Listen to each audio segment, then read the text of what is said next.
Penanganan learning loss dan strategi learning recovery di Kabupaten Tanah Tidung.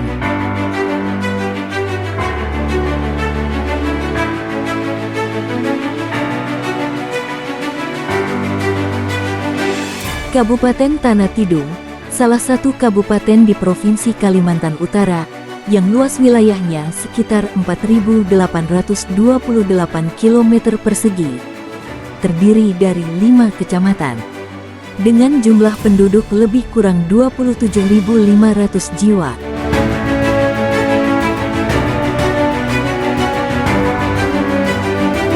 Luas wilayah dengan topografi yang unik dan sulit dijangkau, seperti penduduk yang bermukim di daerah pesisir bantaran sungai karena terbatasnya akses jalan dan akses jaringan internet, serta jumlah populasi penduduk yang tersebar tidak merata, merupakan tantangan dan masalah yang perlu dihadapi oleh pemerintah Kabupaten Tanah Tidung untuk mensejahterakan masyarakatnya, terutama dalam dunia pendidikan.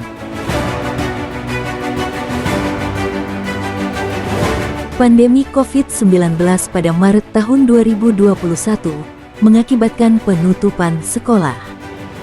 Siswa terpaksa harus belajar dari rumah. Riset yang dilakukan Kementerian Pendidikan Kebudayaan Riset dan Teknologi, pandemi COVID-19 telah menimbulkan kehilangan pembelajaran atau learning loss, baik literasi maupun numerasi yang sangat signifikan.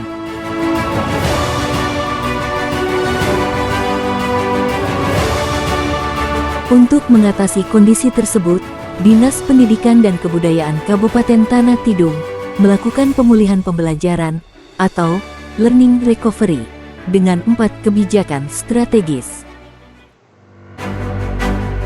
Pertama, menerapkan karakteristik kurikulum merdeka pada seluruh sekolah di Kabupaten Tanah Tidung. Kedua, meningkatkan kapasitas guru melalui komunitas belajar pada tingkat gugus, KKG, MGMP, K3S, dan pengawas sekolah.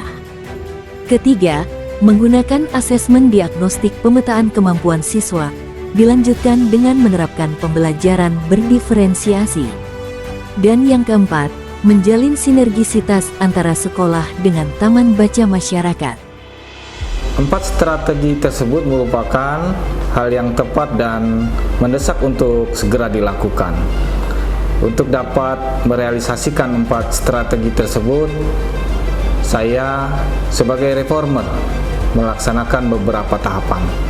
Tahapan yang pertama, saya melaksanakan rencana aksi perubahan, yaitu melaksanakan konsultasi mentor, membuat rancangan draft surat keputusan kelompok kerja, pembentukan surat keputusan kelompok kerja, dan rapat-rapat intern bersama Dinas Pendidikan untuk mendapatkan masukan saran dalam melaksanakan tugas. Melaksanakan rapat koordinasi bersama kelompok kerja guru, musyawarah guru mata pelajaran, kelompok kerja kepala sekolah, pengawas, dan tim inovasi. Tahapan yang kedua, saya membangun komitmen rencana aksi perubahan, yaitu melakukan konsultasi, koordinasi ke Balai Penjaminan Mutu Pendidikan Provinsi Kalimantan Utara, ke Balai Guru Penggerak Inovasi Provinsi Kalimantan Utara. Saya juga melakukan kesepakatan dengan sekolah untuk mendapatkan masukan, dukungan yang saya rangkaikan dengan sosialisasi pilot project sekolah pemetaan dalam pelaksanaan rencana aksi perubahan.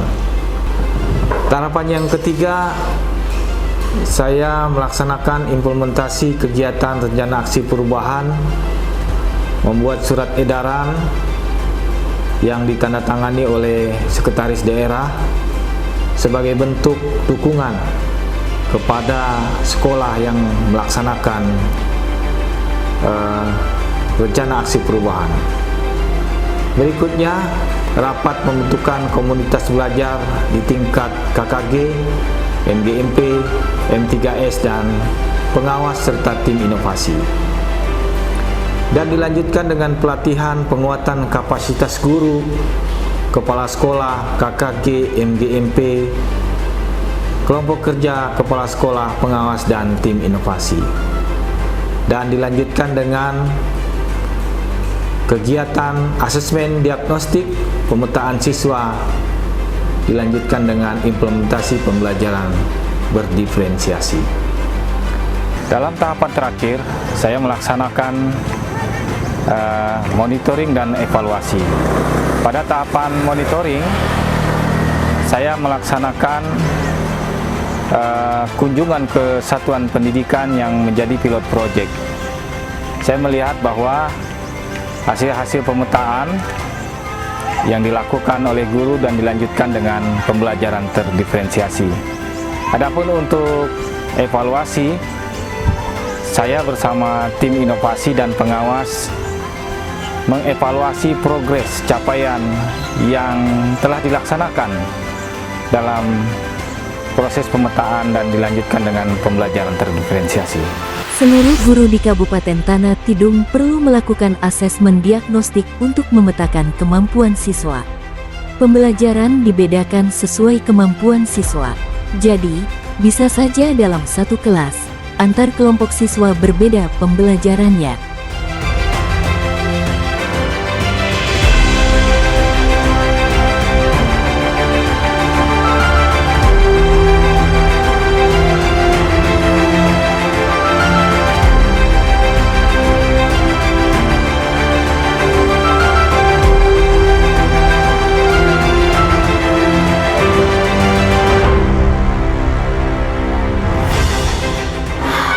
Saya merasa pembelajaran yang dahulu sebelum saya menggunakan pembelajaran terdiferensiasi, saya merasa biasa-biasa aja, ya, monotonnya selalu kesayan. Tetapi di pembelajaran terdiferensiasi, setelah saya melakukan pemetaan, kemudian dilanjutkan dengan pembelajaran terdiferensiasi, saya bisa mengetahui anak yang mana yang perlu bimbingan betul dari saya, kemudian mana yang berkembang dan yang mandiri, yang bisa saya lepaskan mereka sendiri untuk yang mandiri, dan bisa membantu teman-temannya yang ada di tahap berkembang dan perlu bimbingan. Jadi saya merasa terbantu sekali dengan penilaian formatif, ya, pemetaan tadi, kemudian dengan pembelajaran terdiferensiasi ini. Sebelum saya mendapatkan materi tentang penilaian formatif dan pembelajaran terdiferensiasi, saya sangat kesulitan dalam mengetahui kemampuan anak didik saya. Dan melalui kegiatan KKG, saya mendapatkan ilmu tentang pembelajaran terdiferensiasi dan penilaian formatif. Tentu itu sangat membantu buat saya secara pribadi, bagaimana saya bisa menggunakan itu di kelas saya. Bagi saya, awal tahun itu pembelajaran itu sungguh sangat mengesankan, sangat membantu saya pembelajaran diferensiasi, karena kita bisa menilai kemampuan siswa. Tahun-tahun sebelumnya, sebelum pembelajaran diferensiasi, saya merasa kesulitan. Di mana kesulitan itu saya tidak tahu kemampuan siswa itu di mana, dan cara mengajarnya itu pun susah, ya, karena kita tidak tahu.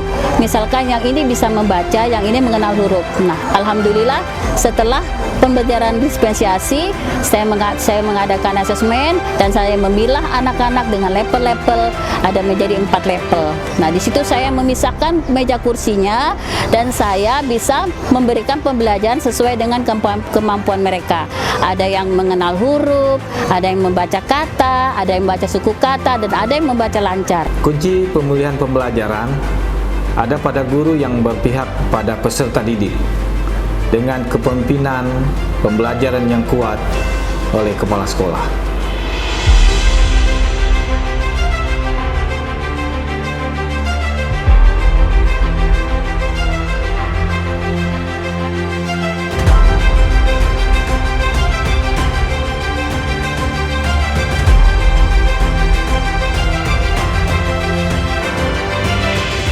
Kami selaku Balai Guru Penggerak sangat mendukung karena peningkatan peningkatan kompetensi guru sekarang ada di Balai Guru Penggerak, sekarang sedang dimulai aktivitasnya, yaitu sesuai dengan topik yang kedua dari Pak Irdiansyah, yaitu peningkatan kapasitas guru melalui komunitas belajar di KKD dan MGMB.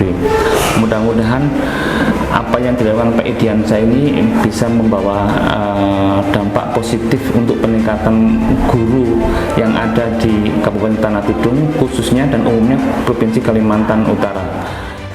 Saya mengapresiasi apa yang sudah dilakukan oleh Bapak Irdiansyah SOS MM selaku Sekretaris Dinas Pendidikan dan Kebudayaan Kabupaten Tanah Tidung, di mana beliau dalam aksi perubahannya dalam penanganan learning loss dan juga learning recovery di Kabupaten Tanah Tidung itu melakukan berbagai upaya untuk membantu guru dan juga membantu teman-teman di komunitas untuk mendukung anak mengalami perbaikan sebagai upaya dalam penanganan learning loss. Kepala Dinas Pendidikan menggunakan tangan bupati untuk menggerakkan semua pihak yang ada di kabupaten dan di luar kabupaten untuk berkolaborasi.